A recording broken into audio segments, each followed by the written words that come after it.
Hi, Dr. Peterson. So I'm actually a Coptic Orthodox and Egyptian, so I found your talk today incredibly interesting. I've also taken a deep interest in the early church fathers, and as you were talking about hierarchies, I hearken back to St. Athanasius and the idea of theosis that you brought up last time, that God became man so that man can become like God. So I was thinking about this in terms of the hierarchies, and is that an example of how the top of the pyramid, the hierarchy, sort of gets inverted or descends to the bottom and brings it up and to the top, and that's sort of an attraction of Christianity? That's sort of made Christianity such a powerful idea. What are your thoughts on that? Oh, well, it's certainly one of the, it's certainly one of the things that made not just Christianity a powerful idea, because one of the things that happened, this was called the democratization of Osiris, if I remember correctly. And like what happened, see if I can answer this question using this approach for a sec. Is that going to work?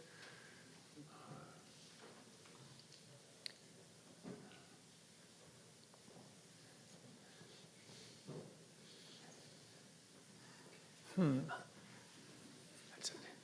don't know if I can answer that question that way. The part of the attraction of Christianity, but this was something that emerged across time, was the notion that even if you were in a lowly position, that there was something about you that was akin to the divine. And now, you might say, well, that's just wish fulfillment. That's what Freud would say. That's what Marx would say, right? The opiate of the masses. I tweeted yesterday something I thought was pretty funny, which was that like religion was the opiate of the masses, but that Marxism was the methamphetamine of the masses. So I think the attraction was that it allowed people to recognize their intrinsic dignity. And one of the things I've been thinking about is the juxtaposition between Genesis 1 and Genesis 2, because what happens in Genesis 2 is that human beings collapse and fall, right? And then we're these fallen creatures that know evil. But in the beginning, in Genesis 1, it's really an optimistic story, because it says, well, we're the sorts of creatures that partake in the calling forth of being from chaos. And that's in our essential nature. And to some degree, if you juxtapose both of those, it's as if that's the entire biblical story rammed together in the first two chapters, which is partly why we're taking so long to get through this, by the way, is that to return to Genesis 1 is the antidote to Genesis 2. It's like to continue to act out the doctrine that you're made in God's image. And that means that you're capable of speaking good being into existence through truth. And that's also the antidote to the fall, which I think is actually the fundamental narrative message of the entire biblical structure. And I also think of Western civilization, for that matter. So there's a nobility, and this is also why I think Nietzsche was fundamentally wrong in his criticism of Christianity, because he thought about it as slave morality. You know, the vengeance of the bottom against the top. That's more historical than theological. It's like it gives dignity. It illuminates the dignity of the human being.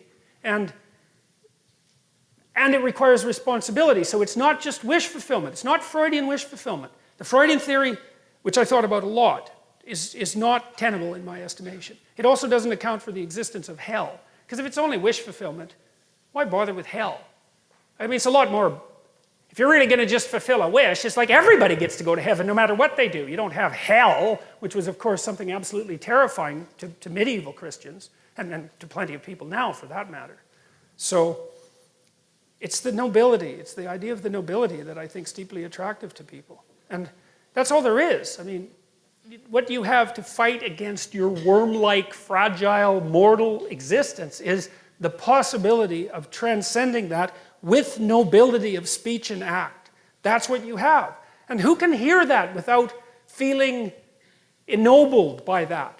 Now, you might say, well, you might shudder and say, well, I can't bear the responsibility. It's like, well, fair enough, man. You know, I mean, that's a reasonable criticism, but the consequence of not bearing the responsibility is, that's hell, really. So. Thank you.